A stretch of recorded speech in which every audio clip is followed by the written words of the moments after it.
18 mu emitwalo 9 ate nga mu nsi yonna abantu obuwumbi 4 n'obukadde 720 be bali ku mutimbagano. Ebyembi nti abakozesa omutimbagano gye bakomye okweyongera ate n'ababbirako omuwendo gwabwe gulinnye okusinza ku Anodi Mangin akwira ebyokunoonyeza ku Bafere ku mutimbagano mu kitongole ki National Information Technology Authority Uganda. Bwe babanguddwa ku ngeri ki gye bayinza kukozesa byuma bino wakalimagezi ono bulungi bayinza okugwa mu butego bw'abakyamu ne basobola okufiirwa oba nekikosa engeri gye bakozesaamu tekinologi ono. Anodi agamba nti obubbi bw'okumutimbagano bwe lukya bweyongera era tulaze engeri ez'enjawulo abantu gye babbibwamu. Kampeyini zaffe zijja kubanga n'omulamwa tugambe nti wiiki eno tujja kuba tufokasinga nga ku password, omuntu okuba nga akozesa password mulungi ng'osobola okusettinga password enyangu eriggwa okujjukira naye ate nga nzibu eri omuntu okuteebereza.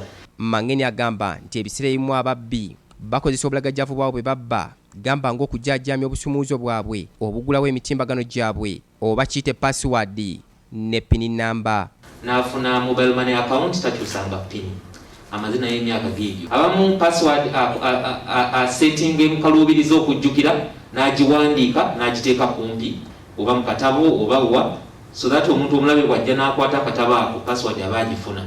Abamu bagabana nazo n'afuna omuntu gwakubira n'amugamba genda onkolere kino pini yange eri kibweti oba password yange eri bweti.